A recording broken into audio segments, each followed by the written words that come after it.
Ассалом алейкум. Ба канали Фотима ТВ хуш омадед мегӯям. Имрӯз ман аз рӯи собуни ҷомашӯӣ гап зададем, ки дар чӣ фоидааш баланд аст.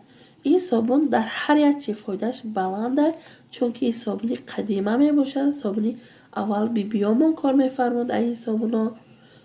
Одамое ҳастанд, апа хоҳарое ҳастанд, ки мегӯянд, ки мӯи саромон бисёр мерезад. Бо темболи ғарибӣ меоем, обаш хлор дорад, мегӯяд ин дорад, мегӯяд бисёр, мегӯяд мӯи саромон мерезад. Ай ҳамин бисёр азият мекашанд, ки моҳушон мерезад. Ман гуфтанием, ки апао хоҳарҷоно, ай ҳамин собуни сиёҳ кор фармонед, ай ҷойи шампун кор фармонед. Насиб кунад иншолло дар додирини 1 моҳа мӯи сартон ай рехта мемонад, решаша мустаҳкам мекунад.